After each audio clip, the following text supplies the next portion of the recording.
Welcome back. So the numbers are in. I sat down, I wrote a list of all of the prices and the labor time of what it's gonna cost you to put a ZF6 into your C4 Corvette. This week's video is brought to you by SeatShafts.com, manufacturer of solid stainless steel seat motor drive shafts. Save money on costly seat repairs by replacing the weaker factory shaft with an upgraded, stronger one. Custom sizes available for all makes and models: BMW, Chevy, Dodge, GMC, Mazda, Mercedes, and many more. Visit the link in the description or go to SeatShafts.com.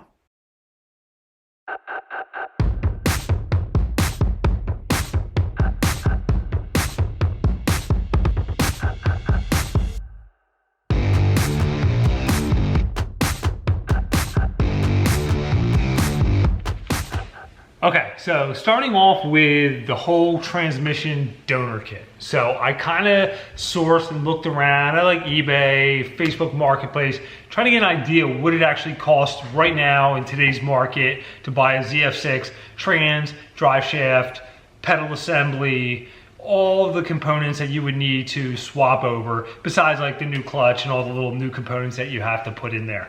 I paid $1,500 for mine, probably going on almost 2 years ago now. Right now I see them anywhere from $2,000 to $3,000, maybe $2,500 I saw was pretty much the going price for the transmission, and it all depends on the miles in the car. Mine had 75,000 miles or something like that on there.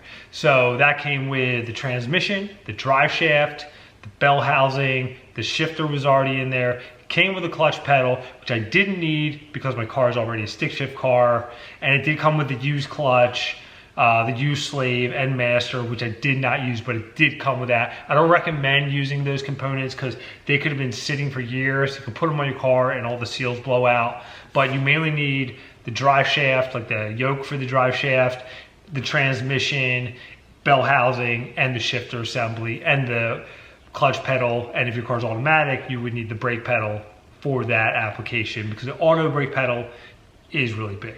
So starting off with that, that's pretty much the range. $1,500 to $3,000 is kind of what I'm coming up with. I'm sure there's ones out there that you can get for like $1,000 or cheaper or whatever. That stuff is out there. I'm sure you could hunt it down, but that's kind of what I came up with if you're going to go out right now and buy one.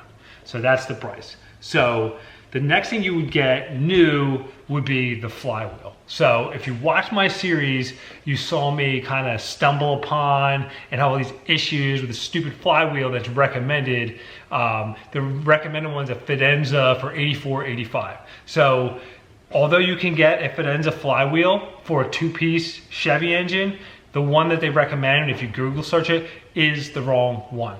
I spoke to C4 Corvette. They returned it. I tried to tell them about it. I told them if they need any information about it, let me know, because it's completely wrong. It was roughly a ½ inch too tall and made the clutch actually hit it, and it was a big pain in the butt. And if you want to see that, go back in the series and you'll see all of that stuff.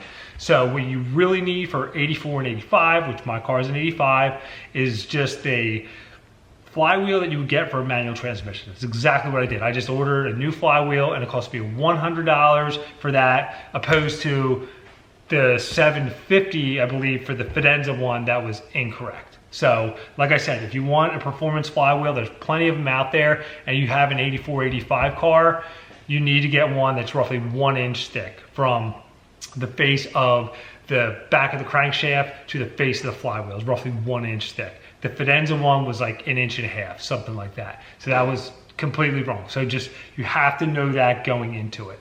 So $100 for the flywheel if you have an 84, 85 car. And I'm sure it's probably around the same price if you have an 86 and up car. Flywheel's around $100, something like that. And you can get crazy and buy one for $700, depending on your application and you know how much power your engine's making, all those little things.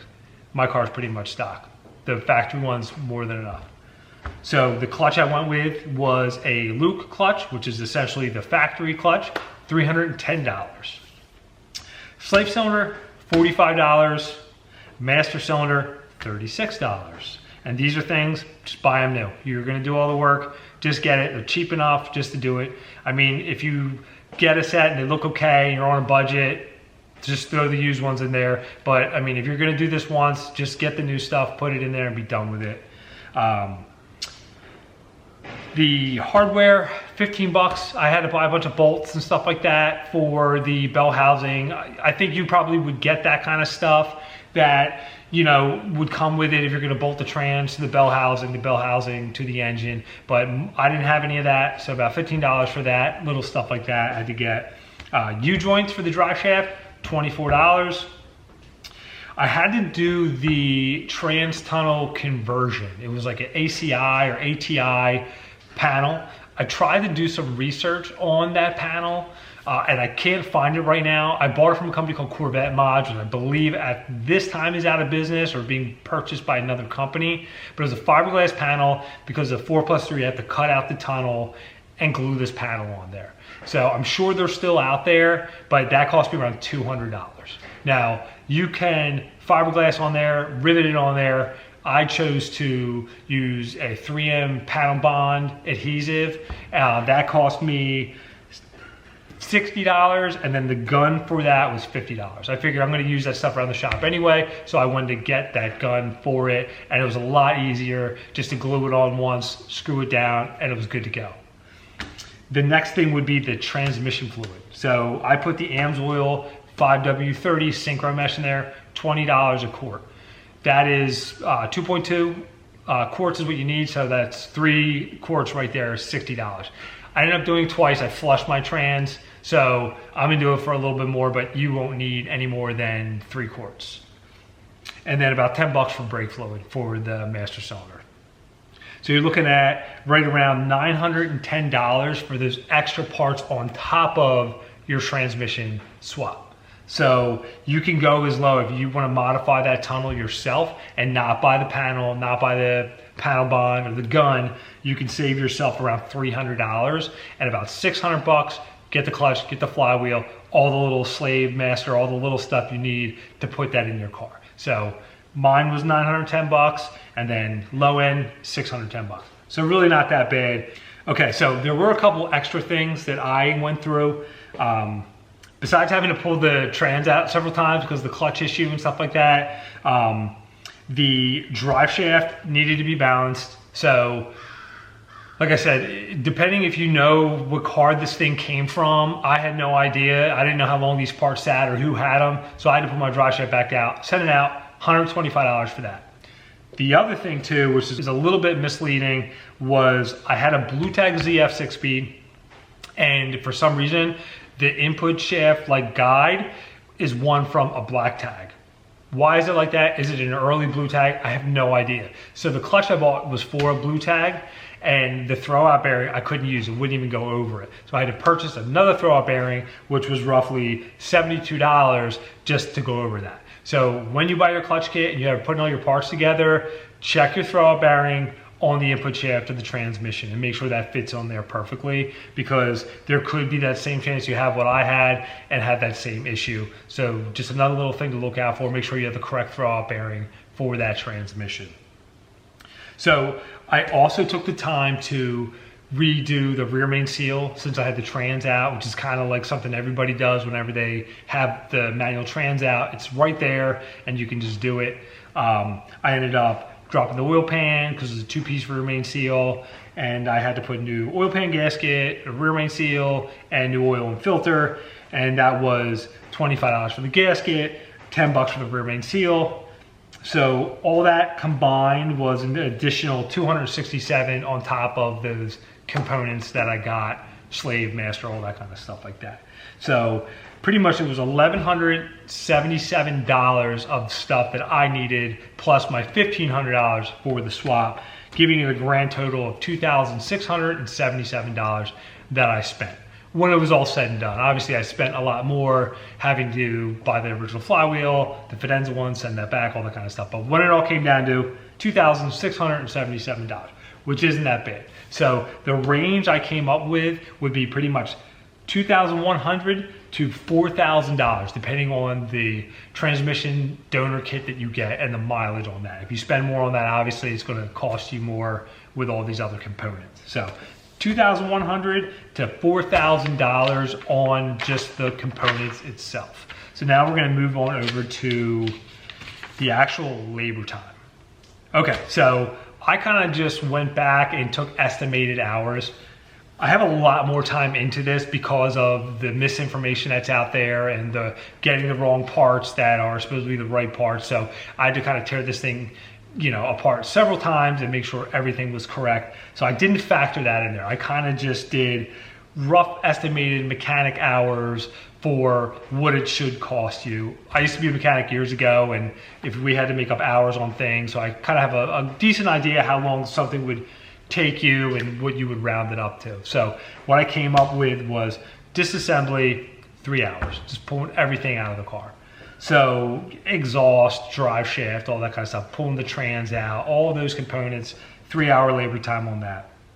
Interior removal, 1 hour. You have to take everything out to make that patch panel, whatever you have to do. If you have a 4+3 car, you have to cut out the shifter linkage and remove all that. So taking the front seats, carpet, center console, it has to come out. So 1 hour right there. Flywheel, clutch assembly, putting this back on now. So I did an hour and a half for that. The slave and master, hour and a half for that. Trans prep. So what I did was I had to make a breather hose. I ended up just, I had to put a lower shifter boot on it. Just a couple little things like that, draining the old fluid out. Just little things to get the trans ready to put in the car. I calculated roughly an hour for that. The drive shaft installation and C-beam installation, I did roughly an hour time for that too. The tunnel fabrication, roughly 2 hours. By the time you cut everything, sand it all like that, it takes you roughly about 2 hours, probably a little less or so, but that's kind of the time that I was coming up with. And then now the interior reassembly, another hour to put everything back in the car. So that's a grand total of 15 to 20 hour range. So obviously if you do it yourself, you don't have to pay it. But if you wanted to take your car somewhere and have them do it, it would probably be, you know, 20 hours. They may bill you more. They may just bill you however long it takes them because it is a custom job. You know, you're not just changing out one single part. You're, you know, modifying and changing things to accept something that even though it goes to this car, for these earlier ones, there's a lot that has to happen, especially with the trans tunnel thing. So I kind of just looked up real quick, like a local shop and custom shop labor rate, and I kind of went right in the middle range with like an $80 labor rate. So you're looking at anywhere from $1,200 to $1,600 of labor time just to have somebody else do this. And in all honesty, it probably would be more. I think that, you know, if you have like a small shop and, you know, they're gonna, you know, calculate these hours and stick to it, you'll probably be on the range. But I think if you go to any decent, respectable custom shop, they're gonna probably hit you pretty hard for that. Because it just takes a lot longer. When I 5-speed swapped my M3, it literally was like a day and I was done. So it was really kind of bolt everything up and just go. With this, it was a lot more like little stuff and, you know, components not working and stuff like that, little things that you're gonna run into. So all in all, part labor range, if you were going to buy everything, have somebody else do it, $4,000 to $5,300. That's if you buy all the parts, give them to somebody else and have them put it in. So you could either do $2,000 or almost double to do it, have somebody else do it on the low end. So that is kind of what I came up with for my numbers. You know, obviously it's way easier just to do it yourself. And with my videos, I kind of worked out all the stupid little kinks that you won't have to go through now. So hopefully this will be very helpful to anybody. So if you have any questions about any of this stuff, the easiest way to get a hold of me would be through my Instagram, which is @WesBowen, or you can go on our website @wesbowen.com and then just contact us through there, and I will get back to you at some point.